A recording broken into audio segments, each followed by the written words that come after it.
Tell me a little bit about yourself. Sure, I'll start sort of with my professional history. Before coming here, I was at the University of Missouri, Kansas City. Um, in my role there, I was running their LGBT center, so I was the coordinator for lesbian, gay, bisexual, transgender, queer, intersex, and ally programs and services at the University of Missouri, Kansas City. So I always joke I had the longest title of anyone there. I did that for about 2 years full time.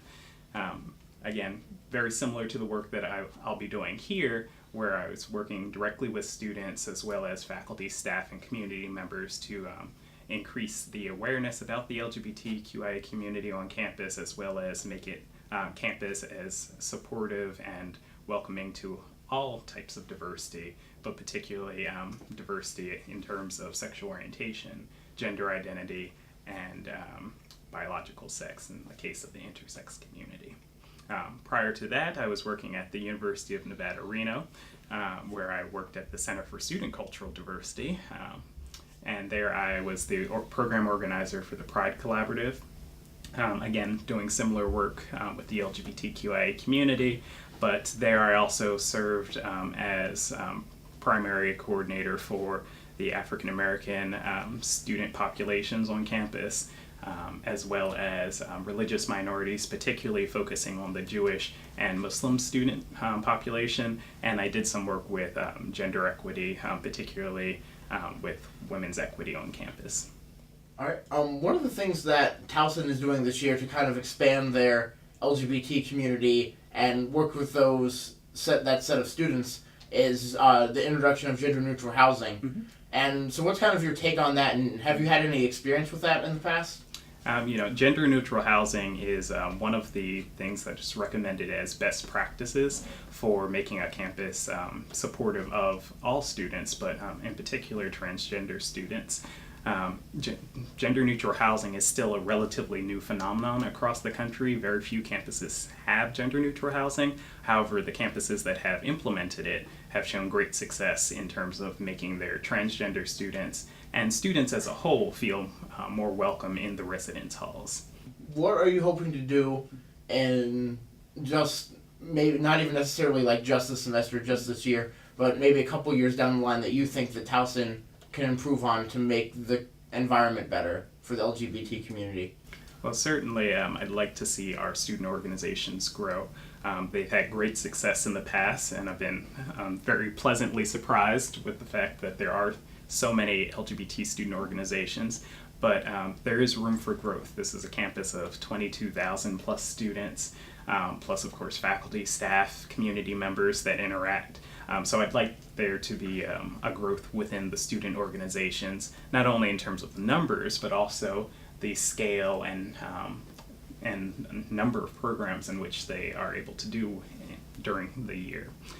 Further, because we are a public institution, I really would like to see Towson really take a leadership role in higher education, supporting LGBT students across the Baltimore metropolitan area.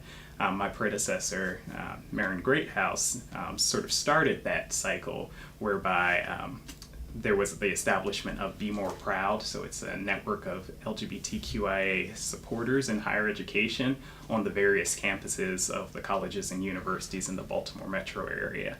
So taking over this role after it's been vacant for a year, I'm hoping to reconnect with those campuses and help them build their programs so that I'm not the only full-time person doing this. There are other people who will hopefully start, or other campuses that will start having full-time individuals to continue the work on their campus.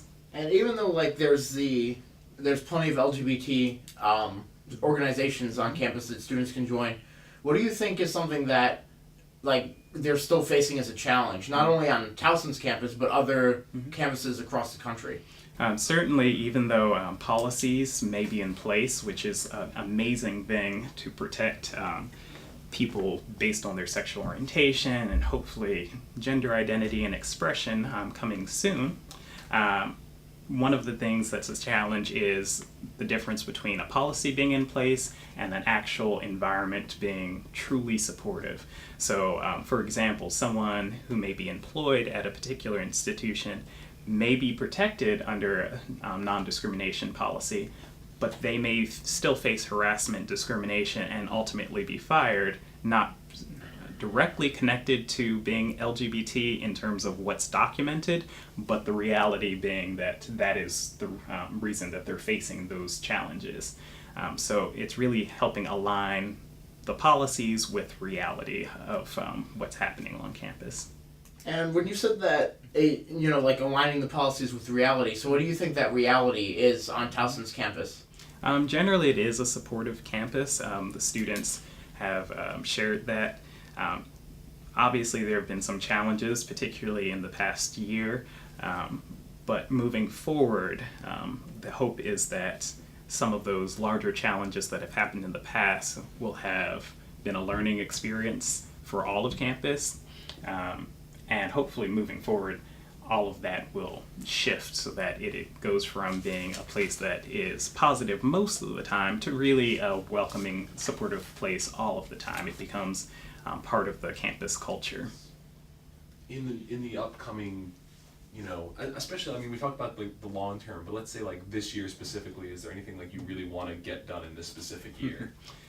Like I said, it really is about building the student organizations. Even though all of the organizations have great advisors, they have all expressed really wanting someone who's actually physically present on a daily basis. So right now, I'm trying to build some additional strong collaborations with our LGBT studies minor to help build their program. It is one of the few LGBT studies programs in the country, and certainly is a gem that Towson should be advertising and getting the word out about. With that, I'm trying to connect that program and what we do here at Towson with the community colleges, saying, hey, if you're a transfer student trying to decide which institution in the Baltimore metro area to come to, Towson could be a great one because it actually has a program that may speak to your particular background and your particular demographic. Coming up later this year, there's going to be the referendum on same-sex marriage. Mm-hmm. So is there anything that you plan on having the LGBT community on campus do to kind of spread awareness of that referendum and try to get people to vote for it? We are co-hosting a couple of events based on marriage equality. The first event, I believe, is in October, and that's with an outside organization who's coming in just to talk about sort of getting out the vote and making sure people understand the issues. Then we have, through the SGA, we have Sam Hubbard, who is working with the campus community to organize an event based on marriage equality. Again, it's very much focused on getting out the vote, but additionally, really with that educational portion specifically targeted at students, saying, hey, you have a voice, this is how you can have it heard on a statewide level.